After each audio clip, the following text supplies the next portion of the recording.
তো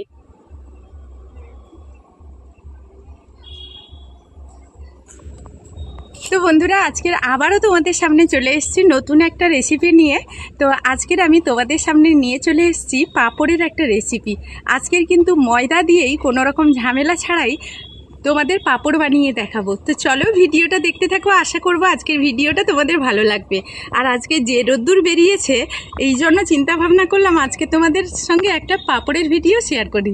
তো বন্ধুরা, পাঁপড় তৈরির জন্য আজকের কিন্তু অনেক কিছু দিয়ে পাঁপড় তো বন্ধুরা, পাঁপড় তৈরির ক্ষেত্রে কিন্তু চাল, আটা, বেসন সবাই অনেক ধরনের পাঁপড় তৈরি করে। আজকের কিন্তু আমি তোমাদের সামনে পাঁপড়টা তৈরি করব ময়দা দিয়ে। তার জন্য আমি ময়দার পরিমাণটা তোমাদেরকে বলে দিচ্ছি।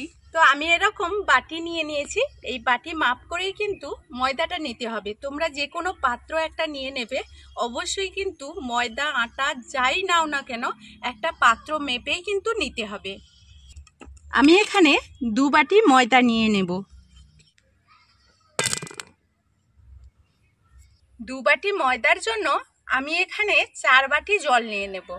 তো এখানে যতটা ময়দা নেব ঠিক তার ডবল জল নেব। 3 বাটি জল দিয়েছি আর বাটারটা একটু মাখিয়ে নিয়েছি। এখন আমি এখানে আরও 1 বাটি জল দিয়ে দেব। তো এখন আরও 1 বাটি আমি জল দিয়ে দিলাম। বাটারের ঘনত্বটা কিন্তু এইভাবেই তোমাদেরকে বুঝে নিতে হবে, ঠিক এইভাবেই এতটা পাতলা তোমাদের করতে হবে। আমি এখানে কিছু উপকরণ দিয়ে দেব। দিয়ে দিচ্ছি আমি লবণ। আমি পাঁপড়ে একটু অল্প লবণ দিচ্ছি, কারণ পাঁপড়ের লবণটা খুবই কম প্রয়োজন হয়, বেশি হলে আবার খেতে ভালো লাগবে না। এখন এখানে দিয়ে দিচ্ছি বেশ কিছুটা আমি জিরে দিয়ে দিচ্ছি। আর এখানে আমি দিয়ে দিচ্ছি 1 চামচও নয়, প্রায় 1 চামচের 3 ভাগ মতো আমি খাওয়া সোডা এখানে দিয়ে দিচ্ছি। এই সবগুলো উপকরণ এখন খুব ভালোভাবেই আমি মাখিয়ে নেব।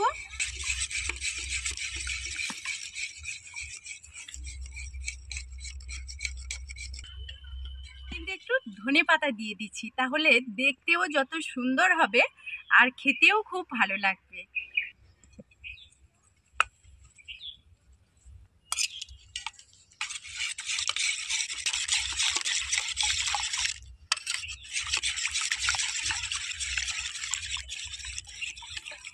বাটারটা আমি খুব ভালো করেই মাখিয়ে নিয়েছি। আর বাটারের ঘনত্বটা তোমাদের একটু দেখিয়ে দিই।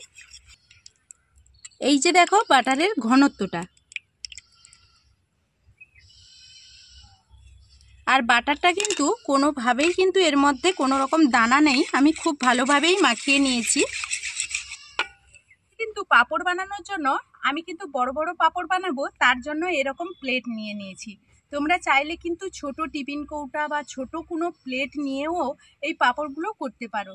যে যেরকম বড় সাইজের করতে চাইলে বড় পাত্র নিয়ে নেবে, আর এই রকম প্লেন পাত্রগুলো নেওয়ার চেষ্টা করবে। যদি ডিজাইন থাকে তাহলে কিন্তু পাঁপড়গুলো তোলার সময় একটু অসুবিধে হতে পারে। এই জন্য এই তৈরির জন্য এই ধরনের প্লেন প্লেটগুলো নিয়ে নেবে।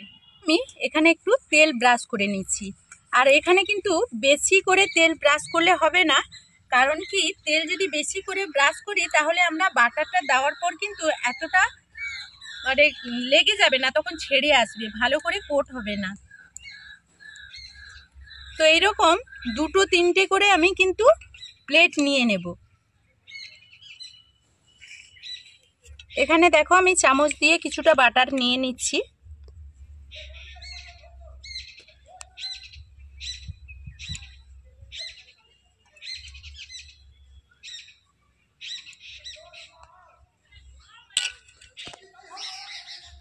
আর এইভাবেই আমি সবগুলো রেডি করে নিচ্ছি কয়েকটা। প্রথমে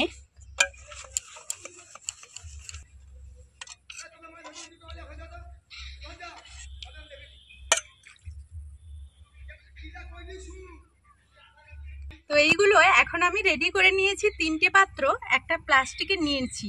কারণ কি এইগুলো যখন হয়ে যাবে তখন আমি তোমাদেরকে বলে দেবো যে এখানে 3টে জায়গা আমি কেন নিয়েছি, সেই কারণটা আমি তোমাদেরকে বলে দেব। এখন কিন্তু আমি জলটাকে খুব ভালো করেই গরম করে নিয়েছি, আগে থেকেই জল বসিয়ে দিয়েছিলাম। আর এর ওপরেই কিন্তু আমি এই ঢাকনাটা এইভাবে দিয়ে দেব। আর এইভাবে আমি ঢাকনা দিয়ে দেব। এগুলো বেশি সময় লাগবে না, 1 মিনিটের মধ্যে কিন্তু হয়ে যাবে। এখন আমার হয়ে গেছে কিনা একটু দেখবো। আর এখন দেখো খুব সুন্দরভাবেই হয়ে গেছে। আর এগুলো এমন একটা বেশি সময় লাগবে না, 1 মিনিটের মধ্যেই কিন্তু হয়ে যাবে। তো আবারও একটা বসিয়ে দিয়েছি, এটা আবারও সেই একইভাবে আমি ঢাকনা দিয়ে দেব। তো বন্ধুরা এখানে কিন্তু চলে এসেছি, আমি এখানে 3টে করে নিয়েছি। এবার আমি তোমাদেরকে বলি যে আমি 3টে 4টে এরকম একটা পাত্র নেবে, তাহলে কিন্তু খুব সুবিধা হবে আর তাড়াতাড়ি করেই কিন্তু পাঁপড়গুলো তৈরি করে নিতে পারবে। কারণ এই পাঁপড়গুলো হয়ে যাওয়ার পর জলের ভাপে এগুলোকে ঠান্ডা করে তবে প্লেট থেকে তুলতে হবে। যতক্ষণে ঠান্ডা হবে ততক্ষণে কিন্তু আমার অন্যান্য পাঁপড়গুলো হয়ে যাবে। এই কারণে আমি অনেকগুলোই পাত্র নিয়ে নিয়েছি। আমি এইদিকে 3টে করে নিয়েছি, আরও ওইদিকে বসিয়ে দিয়েছি। আর তোমরা কিন্তু একটা কাজ করবে যে এই রকম প্লাস্টিক জিনিস কিন্তু তোমরা না নেওয়ারই চেষ্টা করবে, কারণ এইগুলো খুবই ক্ষতিকারক। আমার হাতের কাছে ছিল না বলে আমি একটা ব্যবহার করেছি। তো স্টিলের জিনিসে করার চেষ্টা করবে। আমি এরকম একটা সাদা পেপার নিয়ে নিয়েছি, তাহলে এর ওপরে কিন্তু আমি পাঁপড়গুলো মিলিয়ে দেব। আর আজকে ভীষণই রোদ্দুর হয়ে গেছে, আজকের একটা রোদ্দুরতে হয়তো হয়ে যাবে, আর অনেকটাও বেলা হয়ে গেছে। এখন আমি পাঁপড়গুলো তুলে নেব। আর এই পেপারের মধ্যে আমি কোনো রকম কিন্তু তেল মাখাইনি, এটা এমনিতেই যখন শুকিয়ে যাবে এতে কোনো জড়ে যাওয়ার কোনো রকম ভয় থাকবে না। আর এখন আমি পাঁপড়গুলো তুলে নিচ্ছি, তোমাদেরকে দেখাচ্ছি। পাঁপড়গুলো কিন্তু এমনিতেই দেখো ছেড়ে গেছে, আমাকে কিন্তু কিছু দিয়ে তুলতে হবে না। তবুও আমি কিন্তু একটু তুলে তোমাদের দেখিয়ে দিচ্ছি। তো একটু এইভাবে ধারগুলো একটু ছাড়িয়ে দেবে, আর খুব সহজেই কিন্তু উঠে চলে আসবে। তো খুব সহজে কিন্তু এটা তুলে চলে আসবে, এতে কোনো রকম কোনো ঝামেলা হবে না। দেখো কত সুন্দরভাবে কিন্তু হয়ে যাচ্ছে। আর পাঁপড়গুলো কতটা পাতলা এখন বুঝতে পারবে না, যখন কিন্তু শুকিয়ে যাবে তখন এটা বোঝা যাবে। আরও একটা আমি এইভাবে তুলে নিচ্ছি।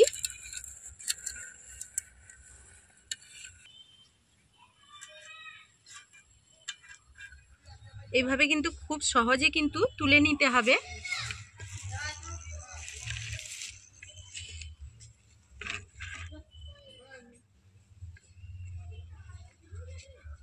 তো এইগুলোকে চামচ দিয়ে একটু ধারটা তুলে নিয়ে তারপরে কিন্তু এরকম তুলে নিতে হবে, আর খুব সহজেই কিন্তু উঠে আসবে। তো এইভাবে কিন্তু খুব সহজেই উঠে আসবে। আর দেখো কত সুন্দর আর ভীষণই পাতলা হয়েছে। আর ঠান্ডা করার পর কিন্তু বন্ধুরা তুলবে, তার আগে তুলবে না। এইগুলো তো ভীষণ পাতলা হয়ে গেছে, তো এইভাবে ধারটা একটু ছাড়িয়ে দিয়ে তারপর কিন্তু সবগুলোই এইভাবে তুলে নেব। ঠিক একইভাবে এটাও আমি তুলে নিচ্ছি, আর খুব সহজেই কিন্তু এইগুলো উঠে যাবে।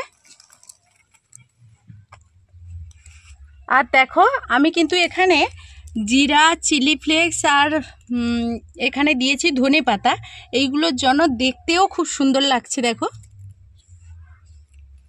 তো এইদিকে নিয়ে চলে এসেছি, ভীষণই তো রোদ বলেছি, তো রোদ্দুরতে দিয়ে দিচ্ছি। আর যাদের রোদ্দুর নেই তারা কিন্তু ফ্যানের বাতাসে শুকিয়ে নিতে পারো। আর এখন এখানে রোদ্দুরতে দিয়ে দিচ্ছি, শুধু যে এই কটার নয় আরও হচ্ছে। আর ওইদিকে কয়েকটা প্রথমে কিন্তু দিয়ে দিয়েছি। তো এখন দেখো একটা রোদ্দুর পেয়ে গেছে, কিন্তু পাঁপড়গুলো ভেজে খাওয়ার মতো এখনও কিন্তু হয়নি, কারণ এখনও মানে অনেকটা বেলা হয়ে গেছিলো বলছিলাম না।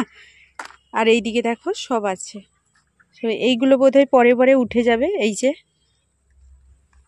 তো কালকের পাঁপড়গুলো যে রোদে দিয়েছিলাম অনেকটাই দেরি হয়ে গিয়েছিল, না হলে একটা রোদ্দুরতে কিন্তু হয়ে যেত, এতটাই রোদ্দুর হয়েছিল। তো আজকের এখন চলে এসেছি, আর কতটা শুকিয়ে গেছে সেটা একটু তোমাদের সঙ্গে শেয়ার করি। দেখো কত সুন্দরভাবে শুকিয়ে গেছে, আর এগুলো কতটা মানে কতটা পাতলা হয়েছে দেখো, আর কত সুন্দরভাবে শুকিয়ে গেছে।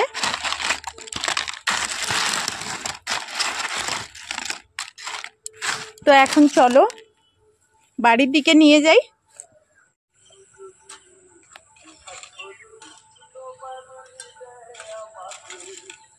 তো এখন পাঁপড়গুলো আমি একটা পাত্রে করেই তুলে নিচ্ছি। ধনে পাতা দিয়েছিলাম, ধনে পাতার জন্য কিন্তু ভীষণই সুন্দর দেখতে হয়েছে। তো এরকম এক গামলা আমি কিন্তু তৈরি করে নিয়েছি, আর এখন কিন্তু তেলে ভাজবো। আর বাড়িতে যদি এরকম নিজের হাতে তৈরি করা পাঁপড় যদি পাই তাহলে আমাদের কষ্ট হয় ঠিক আছে, কিন্তু এইভাবে যদি নিজের হাতে বানিয়ে খাওয়া যায় তাহলে তার মজাটাই কিন্তু আলাদা। তো বন্ধুরা এখন কিন্তু আমি পাঁপড়গুলো ভাজতে চলে এসেছি। তার জন্য কড়াইতে বেশ কিছুটা পরিমাণ তেল দিয়ে তেলটাকে প্রথমে হাই হিটে খুব ভালোভাবে গরম করে নিতে হবে। তারপর আঁচটা মিডিয়াম টু লো করে পাঁপড়গুলোকে ছেড়ে দিতে হবে। প্রত্যেকটা পাঁপড়ই কিন্তু কেমনভাবে ফুলছে দেখো।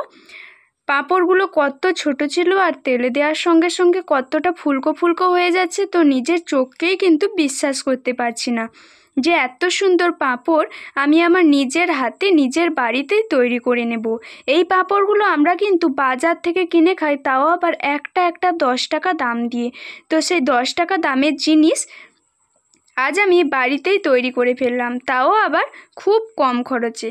বলতে গেলে একদম কোনো খরচ ছাড়াই এটা তৈরি করে নেওয়া হয়েছে। তো এইভাবেই কিন্তু আমি সবগুলো পাঁপড় ভেজে নেব। তো বন্ধুরা আমি কিন্তু পাঁপড়গুলো ভেজে নিয়েছি, অনেকগুলো হয়ে গেছে, অনেকগুলো করে নিয়েছি আর অনেকগুলো খেয়েও নিয়েছে। আর এখন দেখো আরও কিছুগুলো আছে, এইগুলো কিন্তু বাড়িতে স্টোর করে রেখে দেব, যখন খেতে ইচ্ছে করবে একটা এয়ারটাইট বক্সের ভেতরে আমি কিন্তু এটাকে রেখে দেব স্টোর করে। যখনই খেতে ইচ্ছে করবে তখনই বের করে ভেজে দেব, বাচ্চাদের বলো বাড়ির সবার। আর এই ছোট্ট ছোট পাঁপড়গুলো দেখো কত বড় হয়ে গেছে, এইগুলোই আমি ভেজেছি। কত বড় হয়ে গেছে আমি নিজেও ভাবতে পারছি না যে এত বড় বড় পাঁপড় হবে। আর এটা কতটা মুচমুচে হয়েছে দেখো, তোমাদের হাতে ভেঙে একটু দেখাচ্ছি। তো এই যে দেখো,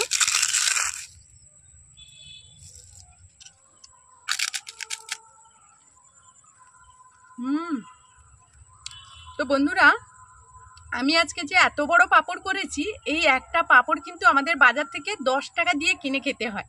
আমি ঠিক এত বড়গুলো করেছি, আর অনেক কম খরচে বাড়িতে কিন্তু অনেক পাঁপড় তৈরি করে ফেলতে পারবে।